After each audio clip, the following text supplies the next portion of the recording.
반갑습니다. 자, 이제 10주차까지 달려왔는데요. 지난주에 투자론이 끝났거든요. 그런데 투자론은 특히나 좀 어려운 부분이라서 여러분들이 투자론을 좀 잊어버리거나 좀 기억이 안 날 수가 있어요. 저와 함께 시작하기 전에 투자론 한번 총정리하시고 금융론으로 들어가시죠.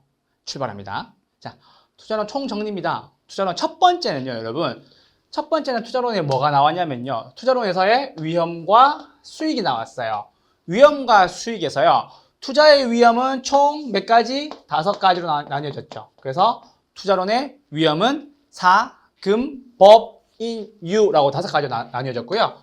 사업상 위험, 금융적 위험, 법률적 위험, 인플레 위험, 유동성 위험 이렇게 5가지로 나뉘어졌어요. 그래서 사업상 위험에는요. 크게 3가지로 다시 나뉘는데요. 시장 위험, 운영 위험, 위치적 위험이 있습니다. 그래서 시장 위험은요. 수요와 공급에 따른 위험이죠. 그래서 수요는 많은데 공급이 안 되거나 혹은 수요가 없는데 공급이 많이 이루어졌을 경우에 생길 수 있는 위험을 우리는 시장 위험이라고 얘기를 합니다. 두 번째, 운영 위험은요. 파업 같은 그런 위험들을 운영 위험이라고 하죠. 그래서 운영 위험이 있을 수 있고요. 위치적 위험은요. 찾기 어려운 거. 우리 공인중개사 사무소가 찾기가 쉬운지 어려운지에 따라서 생기는 것들이 위치적 위험이라고 대표적으로 말씀드릴 수가 있겠네요. 이해되셨죠? 그래서 그거를 다 어떤 위험? 사업상 위험이라고 얘기를 합니다. 그래서 투자론에 있어서 가장 첫 번째 위험에 속하는 거고요. 두 번째는요. 금융적 위험입니다. 금융적 위험은요, 여러분. 부채의 사용으로 생기는 문제죠. 부채의 사용. 즉, 남의 돈을 빌려와서 쓰고 운영하고 있는데 생기는 문제죠. 그래서 부채를 못 갚았을 경우에는 채무불이행이나 파산이 생기는 거죠. 그래서 투자의 위험에서 두 번째 유형이 금융적 위험입니다. 그래서 반드시 요거 부채라는 말이 나오면은 어떤 위험이냐면요. 금융적 위험이라는 거 체크해 주시면 좋겠습니다. 그리고 세 번째입니다. 법률적 위험입니다. 법률적 위험은요. 뭐랑 가장 관련이 깊죠? 정부의 정책이나 규제 같은 것들이 관련성이 깊죠. 그래서 뭐 개발 제한 구역이 지정된다든지 뭐 투자를 함에 있어가지고 뭐 이자율의 변화라든지 이런 것들이 다 어떤 거라고요? 법률적 위험과 관련성이 크다라고 기억해 주시면 됩니다. 그리고 네 번째입니다. 최근에 이게 좀 심하죠? 그래서 이거 하나 별표해 주시고요. 인플레 위험 혹은 인플레이션 위험이라고 얘기를 하는데요. 이게 화폐 가치가 하락하게 되니까요. 인플레의 위험이 생기는 거가 되겠고요. 대출자, 즉 금융기관이나 은행은요. 뭘 선호하는데요? 변동이자율을 선호하게 되겠고 차입자는요. 무엇을 선호하나요? 차입자는요. 고정이자율을 선호하게 되겠네요. 그래서 대출자는 변동이자율, 차입자는 고정이자율을 선호한다라는 거 잘 정리해 두시길 바라겠습니다. 그래서 이게 인플레 위험입니다. 그리고 마지막입니다. 유동성 위험입니다. 부동산은 아무래도 고가성이죠. 그래서 고가성을 가지고 있으니까요. 언제나 유동성 위험에 빠질 수가 있는데요. 그 유동성 위험이 왜 생기는데요? 라고 얘기하신다면 황금성이 낮아서 생깁니다. 라고 정리해 주시면 되세요. 그래서 부동산 투자의 위험 5가지 사, 금, 법, 인, 유 5가지가 있는데 그래서 사업상 위험에는요. 시장 위험, 운영 위험, 위치적 위험이 있고요. 그리고 두 번째 금융적 위험에는요. 부채의 사용으로 인한 채무 불이행 같은 것들 혹은 파산 문제가 생길 수가 있고요. 그리고 법률적 위험은요. 정부의 정책이나 규제 혹은 이자율의 변화와 같은 문제가 있을 수가 있고요. 그래서 인플레 위험은요. 화폐 가치가 하락해서 생기는 문제가 있을 수가 있겠죠. 그래서 대출자는 변동금리를 선호하고 차입자는 고정금리를 선호한다라고 정리해 주시면 되고요. 마지막으로 유동성 위험은요. 부동산의 고가성 때문에 낮은 황금성, 즉 현금으로 바꾸는 게 어려워서 생기는 문제를 우리는 유동성 위험이라고 얘기를 합니다. 그래서 요거 5가지 잘 정리해 두셨으면 좋겠습니다. 5가지 위험이었습니다. 두 번째입니다. 두 번째는 총위험인데요. 총위험은요. 언제나 비체계적 위험이 중요하죠. 쌤, 왜요? 체계적 위험하고 비체계적 위험 중에 피할 수 있는 건 뭐예요? 비체계적 위험이죠. 그래서 비체계적 위험이 피할 수 있는 위험이고 체계적 위험은 피할 수 있다 없다? 피할 수 없다라고 하시면 되고요. 피할 수 없는 위험에는 뭐가 있는데요? 경기 변동이나 혹은 인플레시마 그리고 이자율 변동. 지금과 같은 이야기들, 지금 상황과 같은 것들은 다 체계적 위험이죠. 그래서 경기 변동이나 인플레가 좀 심화가 되고 있죠. 좀 물가가 오르고 그래서 이자율이 변동이 심하게 바뀌고 있는 경우들은 다 체계적 위험이라고 볼 수가 있겠습니다. 이건 피할 수 있다고 없다고? 피할 수 없다고. 아시겠죠? 그래서 체계적 위험이었고요. 두 번째, 비체계적 위험은요. 피할 수 있는 거죠. 피할 수 있는 위험이라서 무엇이 있나요? 파업하는 거나 법적 문제, 영업 경비 변동 같은 것들이 있을 수가 있고요. 이 비체계적 위험을 피하기 위해서 우리는 뭘 하나요? 포트폴리오에 대한 구성을 다양화, 즉 자산의 구성을 다양하게 만들어서 피할 수가 있다라고 정리할 수가 있겠네요. 그렇죠? 그래서 상관계수 4개 기억나시나요? 3, 4 포트폴리오 하시고요. 플러스 1은 효과 있나요? 없나요? 효과 없고요. 효과 없고요. 같은 방향으로 움직이는 플러스는 효과 있는데 효과가 작고요. 반대 방향으로 움직이는 마이너스는요. 효과가 있는데 효과가 크고요. 마이너스 1은 효과가 최대, 즉 비체계적 위험을 완전히 제거했다라고 정리하시면 됩니다. 그래서 3, 4 포트폴리오였죠. 효과 있는 거 3개, 효과 없는 거 1개. 그렇죠? 그렇게 정리하시면 됩니다. 이해되셨죠? 그래서 피할 수 있는 건 뭐다? 비체계적 위험이다 라고 정리해 주세요. 자, 그리고 두 번째, 이제 수익률에 대한 이야기를 좀 할 거예요. 수익률. 그래서 수익률 어떤 것들이 있는데요? 수익률의 종류에는 쌤 이렇게 물어보시면 이렇게 하나 정리해 드릴 수 있을 것 같아요. 그래서 첫 번째는 기대 수익률이에요. 이게 예상하는 거죠. 내부 수익률이라고도 얘기하고 사전적 수익률이라고도 얘기를 합니다. 그래서 투자액에 대한 순수익 이렇게 정리하실 수 있고요. 그리고 요구 수익률입니다. 요게 뭐예요? 최소한의 수익률 기회비용입니다 라고 하시면 되고요. 무위험률 더하기 위험 할증률이고 예상 인플레이율 더하는 거는 피셔에 정리해서 하시면 되고요. 무위험률은요, 이건 뭐예요? 시간에 대한 대가였던 거 기억하시죠? 그리고 위험 할증률은요, 요거는 위험에 대한 대가였던 것도 기억해 주시면 되겠습니다. 그래서 무위험률은요, 시간에 대한 대가고 위험 할증률은요, 위험에 대한 대가니까 투자의 절대 원칙은 뭐죠? 위험을 많이 감수하면 수익도 많다라는 거 함께 기억해 주시면 좋겠습니다. 그리고 세 번째입니다. 자기자본 수익률. 우리는 뭐라 그런다고요? 지분 수익률이라고 얘기를 한다고요. 기억나시나요? 그래서 자기자본 수익률 혹은 지분 수익률 구하는 거죠. 지분 수익률 구하는 거라서 이거는 지분 투자액에 대한 지분 투자액 분의 뭐요? 순위가 이렇게 해달라고 말씀드렸죠. 순위가. 그쵸? 기억나시죠? 그래서 지분 투자율 구하는 것은요. 투자율 구하는 것은 뭐라고요? 내 돈 분의 내 돈 얼마? 이게 뭔데요? 지분 하시고 순영업소득 이자 플러스 가치상승분인 건데 여러분 내가 만약에 돈을 빌린 게 없다 그러면 이자 상환분도 없게 되겠고 가치가 올라간 게 있는지 없는지도 체크하셔서 더 하셔야 되겠죠. 그거 정리해 주시면 됩니다. 그래서 지분 투자율 그리고 우리는 보통 자기자본 수익률 이렇게 나오거든요. 자기자본 수익률 이렇게 나오니까요. 언제나 내 돈 분의 뭐 순영업소득 빼기 이자상환분 더하기 가치상승분 이렇게 구하시면 됩니다.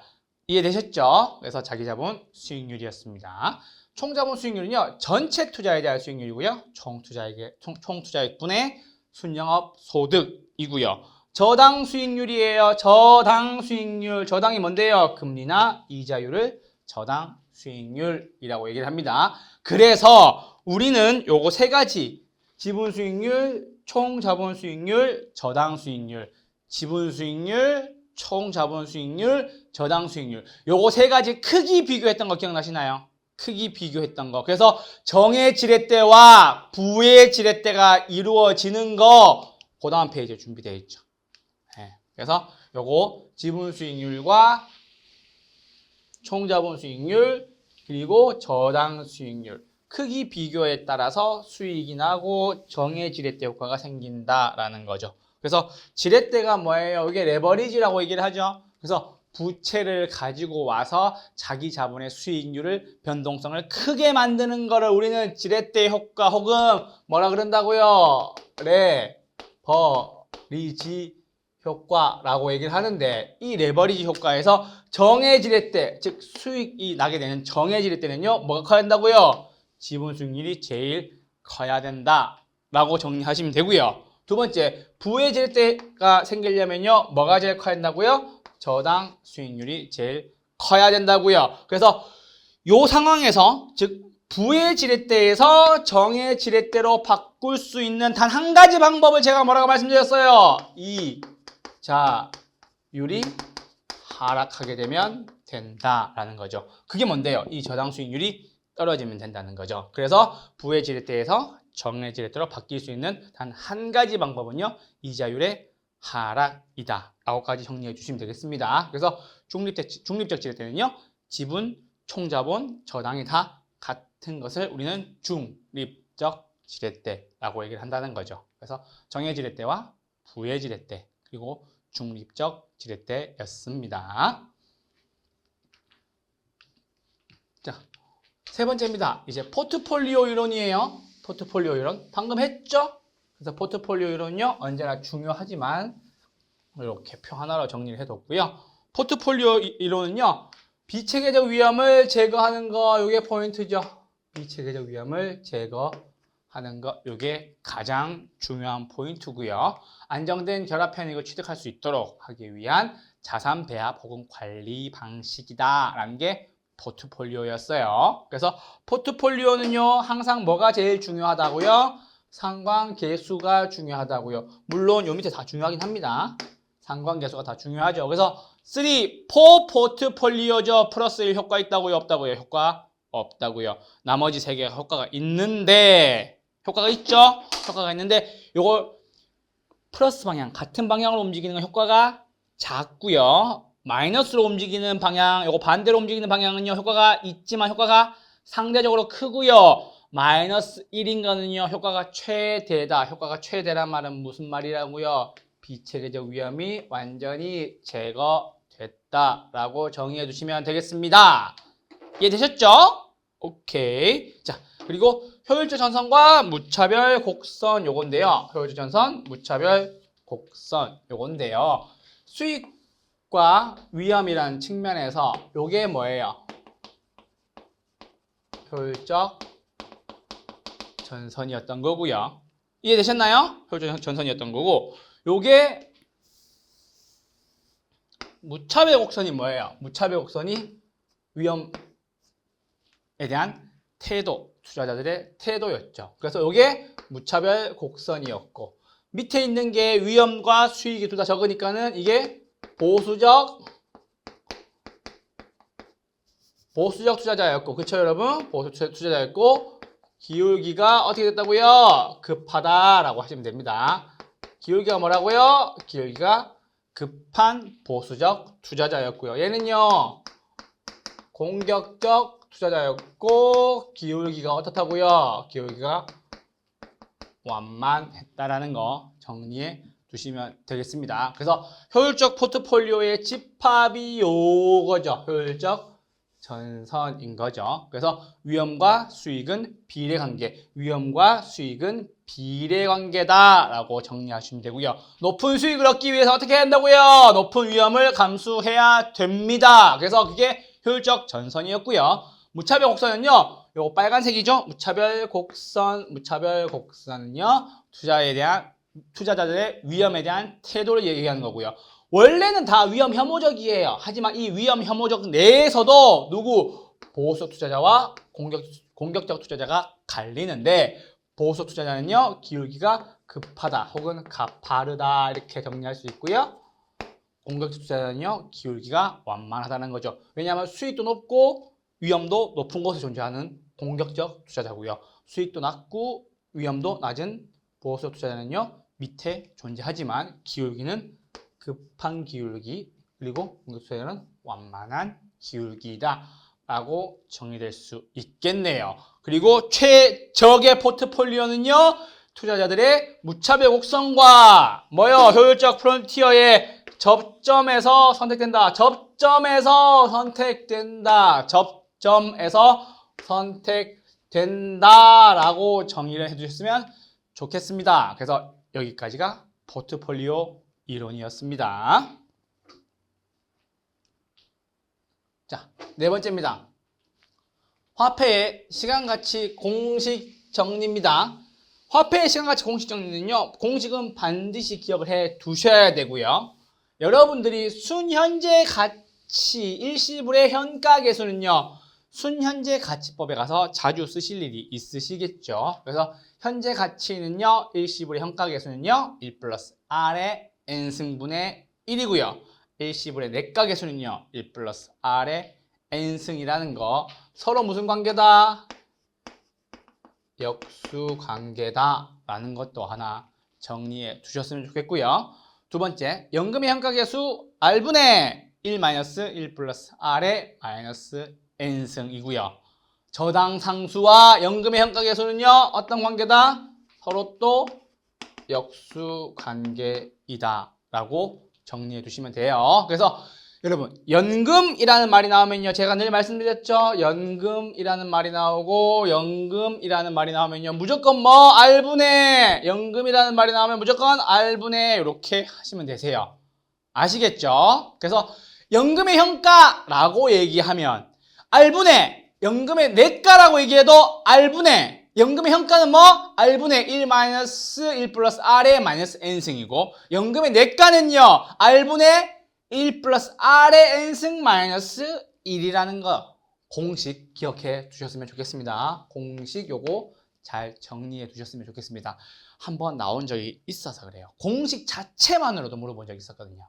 그래서 말씀을 드리는 거고 역수관계는요. 연금의 현가계수와 뭐가 역수다? 저당 상수가 역수관계고요. 연금의 내가계수와 뭐가 역수관계다? 감채 기금계수가 역수관계다 라고 정리하시고 일시불의 현가와 뭐가 일시불의 내가계수 즉 미래가치계수가 역수고요. 그리고 연금의 현가계수와 뭐가 역수다? 저당 상수가 역수관계고요.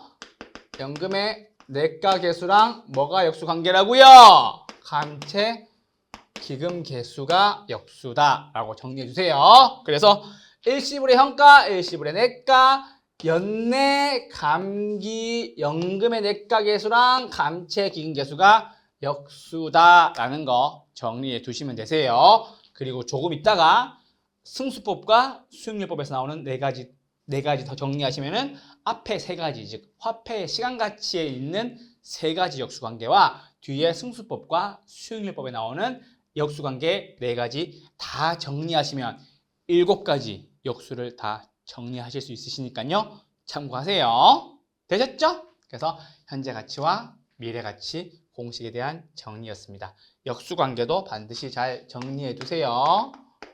역수관계까지 정리하세요. 이렇게 써드리죠. 역수관계까지 정리하시면 되겠어요. 그래서 화폐의 시간가치 공식 정리였습니다. 자, 5번째입니다. 영업수지 계산과 지분복귀액 제가 가장 중요하다고 마르고 닳도록 이야기하는 가공기, 유형순, 부세용세, 매매순미, 세자세가 여기서 등장합니다. 그래서 자, 첫 번째입니다. 영업수지의 계산, 즉 영업하는 동안 현금 흐름이 어떻게 되느냐는 거겠죠. 그래서 가능총소득, 공실, 기타소득, 유효총소득, 영업경비, 순영업소득, 부채서비스액, 세전, 영업소득세, 세후 현금수지인데요. 포인트는요. 영업경비에 들어있고요. 그리고 영업소득세에 들어있고 그리고 여기에 하나 더 들어있죠. 기억나시나요? 이게 뭔데요? 부채 감당률이었던 거 잘 정리해 두셨으면 좋겠습니다. 그래서 부채 감당률은요, 부채 서비스액 분의 순영업 소득이다 라는 거 하나 센스 있게 기억하시면 되고요. 영업 수지는요, 가, 공, 기, 유형, 순, 부세, 영세 여기까지 꼭 기억하시고요. 더하는 거, 즉 가산하는 거는 이거 뭐밖에 없다고. 가산하는 것은 기타 소득밖에 없다고. 다른 말로 하면은 뭐라고 나온다고요? 영업 외 소득이라고 나오는 경우도 한 번씩 있다는 거 기억해 주셨으면 좋겠습니다. 그래서 가능 총소득에서 공실 및 불량부채 빼고요. 기타 소득, 즉 영업 외 소득 더하고요. 유효 총소득 나오면요. 거기서 영업 경비 빼고 영업 경비 빼면은 순영업 소득 나오고 순영업 소득에서 부채 서비스 빼면 세전 현금 수지 나오고 세전 현금 수지에서 영업 소득세 빼면은 세후 현금 수지가 나온다. 라는 건데요. 영업경비에 포함되는 항목 세 가지 기억하셔야 되죠. 뭐 있어요? 재산세, 종부세 같은 보유 관련 조세 있을 수 있고요. 화재 보험료 같은 거 있을 수 있고요. 그리고 또 뭐 있었어요? 그리고 유지수선비, 관리비 이런 거 있었죠. 유지수선 관리비 이런 거 잘 기억해 두셨으면 좋겠습니다. 아시겠죠? 그래서 영업경비에 포함되는 것들을 포함해서 뭐에서 뺀다고? 유효 총소득에서 빼면 뭐가 나온다고? 순영업소득이 나온다고. 순영업소득 구하는 건 굉장히 중요한 거예요. 그래서 순영업소득에서 부채 서비스 빼면 뭐가 나와요? 세전 현금 수지가 나오고 부채를 안 빌렸다면 부채 서비스액도 낼 리가 없으니까는 순영업소득과 세전 현금 수지가 같다라고 나오는 경우도 있겠네요. 이해되셨나요? 그래서 세전 현금 수지에서 영업소득세를 빼면 세후 현금이 나오는데 영업소득세 구하는 방법은 뭐 있었죠? 순대 더하고 이감 빼는 거 있었죠? 기억나시나요? 그리고 세대원 더하고 감 빼는 거 기억나시나요? 요거 기억하셔야 되는데 그래서 영업 소득세 구하는 방법 몇 가지 있었다고요? 크게 두 가지 있었다고. 두 가지가 뭔데? 그래서 순영업 소득에서 대체충당금 더하고 뭐 빼고 이자 빼고 감가상각 빼서 나오는 거에서 과세소득에서 세율 곱하는 거. 그래서 과세소득 곱하기 세율 하면은 뭐가 나온다고요? 이게 영업소득세가 나온다는 거지. 그치? 그리고 세전현금 수지에서 대체충당금 더하고 원금 상환분 더하고 뭐 뺀다고요? 감가상각비 빼서 역시 과세소득에서 세율 곱해서 구하는 게 뭐다? 영업소득세다라는 거. 요거 두 가지 방법 기억나셔야 돼요. 그래서 보통 순영업소득으로 구하는 경우도 있고 세전 현금 수지로 구하는 것도 있고 그 두 가지 방법 잘 기억해 두셨으면 좋겠습니다. 가장 중요한 공식입니다. 무엇보다도 가장 중요한 공식입니다. 제가 앞으로 여러분들이 시험장 가는 그날까지 시험장 가서도 이거는 꼭 한번 쓰고 반드시 풀 때마다 기재하고 적고 빈칸에 풀라고 말씀을 드릴 겁니다. 아시겠죠? 그래서 영업수지의 계산 정확하게 꼼꼼하게 하나도 틀린 거 없이 빠진 거 없이 어디에 무슨 조건으로 어떻게 써먹어야 되는지 꼭 말씀을 드리고 시작할 거니까요. 절대로 까먹으시면 안 됩니다. 가공기 유형순 부세영세였습니다. 오케이. 두 번째입니다. 지분복귀액입니다. 이건 이제 처분할 때 생기는 거죠? 처분 시에 생기는 거고요. 어려울 필요 없죠. 매, 순미, 세, 자, 세라고 나오는데 자본이득세를 영업소득세랑 헷갈리면 안 됩니다. 그래서 이거는 팔아먹을 때 지분복귀액, 즉 양도할 때, 처분할 때 나오는 거라서요. 매도가격에서 매도경비 빼죠. 우리가 받는 중개수수료 어디 들어있다고? 여기 들어있다고. 오케이. 그래서 매도 가격에서 매도 경비를 빼니까요. 순 매도액이 나오고요. 아직 갚지 못한 저당에 대한 잔금을 빼주니까요. 세전 지분 복구액이 나오고 자본이득세 빼면은요. 뭐가 나온다고요? 세후 지분 복귀액이라는 게 나온다고요. 그래서 매매 순미 세자세 이건 순서만 정확하게 하나 기억해 두시고요. 앞에 있는 가공기 유형순 부세 영세랑 헷갈리면 안 된다는 거. 요거 두 개를 가끔씩 섞어 놓는 경우도 있다는 거. 특히나 여기서 한번 섞어 놓은 경우가 있었다는 거. 자본이득세를 이쪽으로 보내고 영업소득세를 이쪽으로 보냈다는 거. 생각을 해보세요, 여러분. 팔아먹었는데 무슨 영업소득세를 내? 그쵸? 영업했는데 무슨 자본이득세를 내냐고. 영업하면은 뭘 낸다고? 영업소득세를 내고. 양도 처분해서 지분복귀 계산할 때 뭘 낸다고? 뭘 빼준다고 마지막에? 자본이득세를 빼준다고. 그것만 기억하시면 되잖아. 그래서 그거 헷갈리지 마시라고 제가 두 개 질문 잘 정리해서 비교해 둔 겁니다. 이해되셨죠? 오케이. 자, 그리고 마지막입니다. 자, 부동산 투자 분석 기법입니다. 여러분들에게 꼭 말씀드리는 거, 언제나 말씀드리는 거, 노래 한 곡 불러주세요. 손이 가요, 손이 가. 할인현금 수지법에 순내지. 어승수 대부부채 총령 6가지 비율법. 어디서든 투자론. 반드시 문제 나옵니다. 꼭 나옵니다. 그러니까 반드시 외워주세요. 제발 투자론 어렵다고 얘기하지 마시고 제가 지금 말씀드렸던 첫 번째 위험과 수익, 두 번째 지렛대, 세 번째 포트폴리오, 네 번째 그리고 다섯 번째 할인 그 네 번째 화폐의 시간가치 계산, 다섯 번째 그리고 영업현금 수지, 지분복귀액, 여섯 번째 부동산 투자 분석 기법. 이것만 잘해도 투자론에서 다 맞출 수 있는데 진짜로. 오케이? 그것만 기억하시면 돼요. 그래서 위험과 수익, 지렛대, 포트폴리오, 그리고 화폐의 시간가치 계산, 그리고 영업현금 수지, 그리고 지분복귀액 구하는 거, 그리고 마지막 뭐? 부동산 투자 분석 기법. 이게 투자론의 다예요. 여러분들 큰 그림을 그려드리는 거니까 체계가 이렇게 되어 있다는 걸 다 보여드리면서 제가 총정리해드리는 이유가 바로 그거라고. 투자론을 지금 잡아 놓으시면 쭉 편할 거라고. 아시겠죠? 어차피 경제론과 투자와 감정평가에서 거의 19문제, 20문제가 나와요. 근데 그 중에서 투자론이 많이 나오는 경우가 있단 말이에요. 그거 투자론 지금부터 꽉 한번 잡아보자고. 나랑 헷갈리지 않게. 위험과 수익, 지렛대, 포트폴리오, 그리고 화폐의 시간가치 계산, 영업현금, 지분복귀액, 그리고 마지막 뭐? 부동산 투자 분석 기법. 여기서 계산 문제가 나올 수가 있겠죠. 왜요? 시간가치를 고려하니까는. 그렇지. 뭐 써서 연금의 현가계수 써서 미래에 있는 돈을 현재로 가지고 와서 현재의 유입에서 현재의 유출을 빼면은 뭐가 나온다는데 순현가법이 나온다는 건데 뭐가 어려워? 오케이? 그렇게 하시면 돼요. 자, 한 번만 더 노래 부르시면서 투자 분석 기법 정리할게요. 손이 가요, 손이 가. 어디에? 할인연금 수지법에 DC 좀 해주세요. 순내지. 맞죠? 어승수 대부부채 총령 6가지 뭐? 비율 분석법. 어디서든 뭐?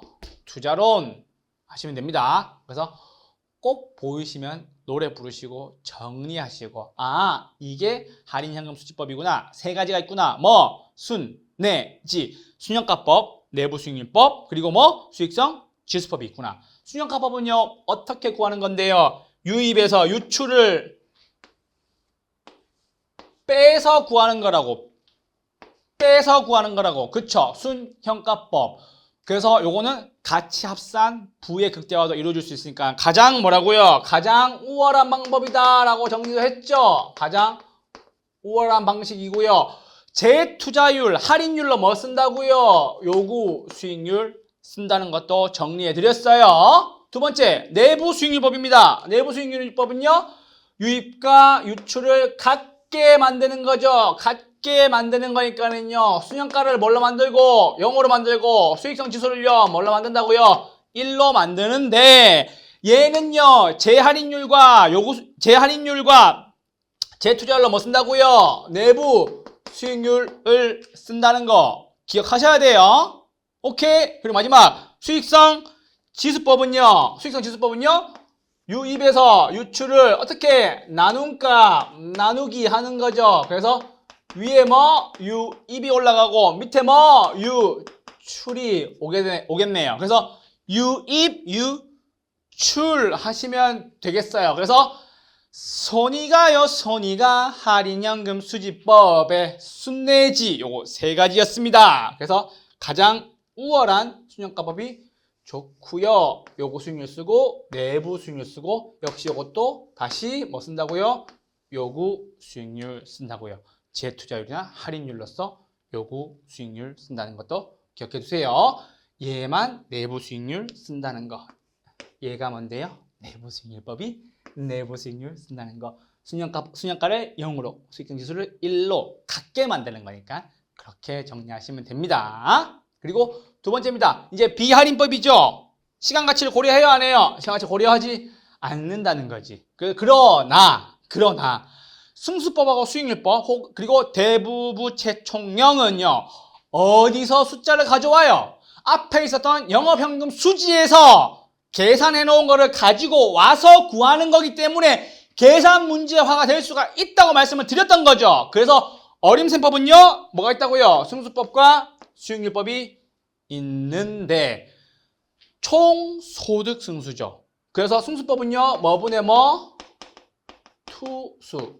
투자액이고요. 수익이죠.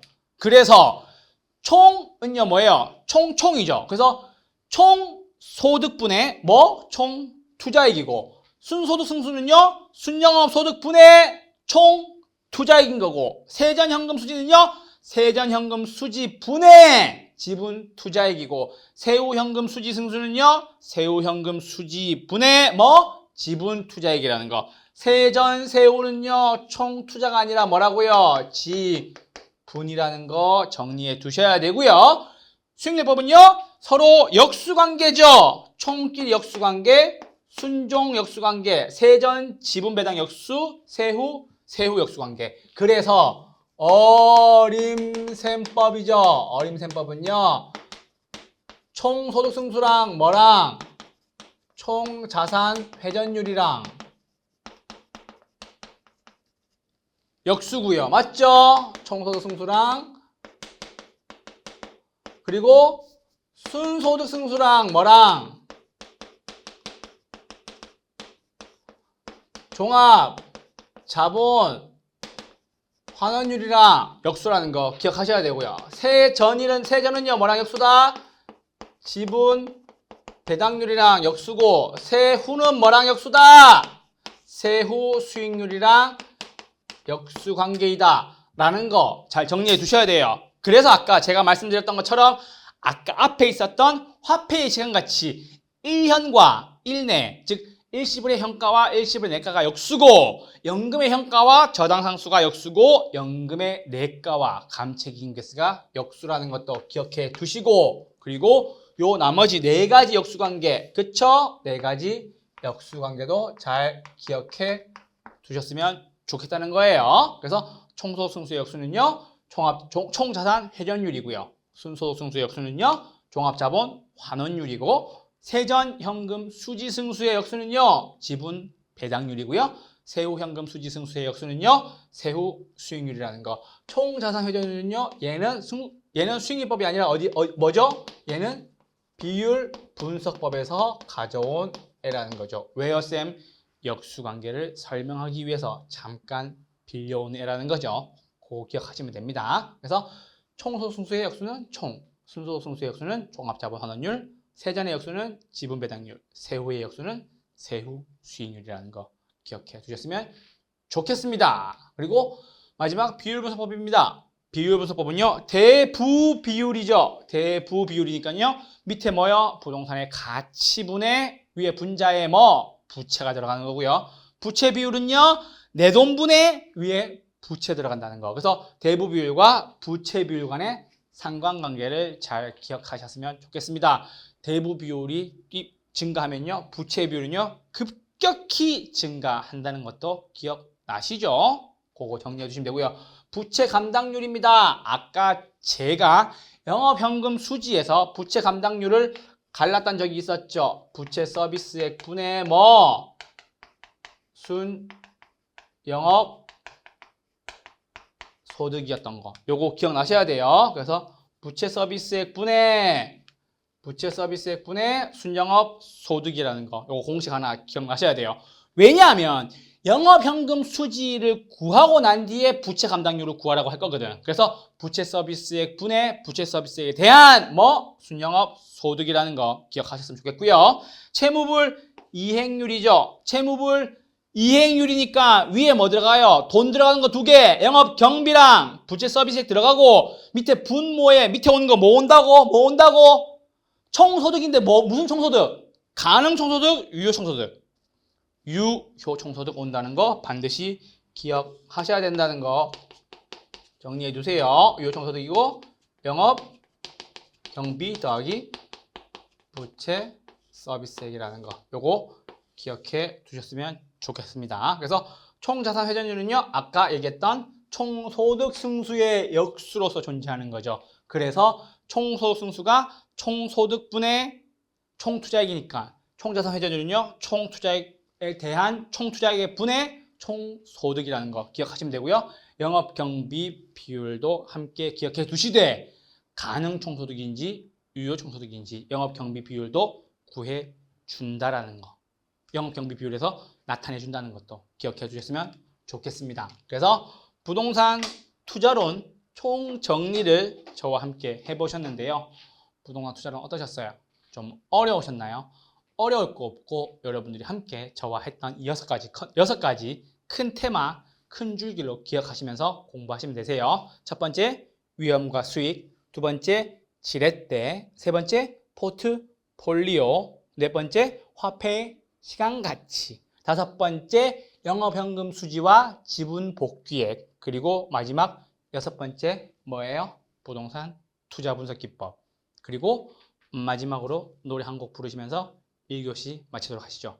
손이 가요 손이 가 할인현금 수지법의 순례지 어승수 대부부채 총령 6가지 비율법 어디서든 투자론 누구든지 풀어요. 아시겠죠? 10분 쉬셨다가 이제 금융론으로 들어가시죠. 10분 쉴게요.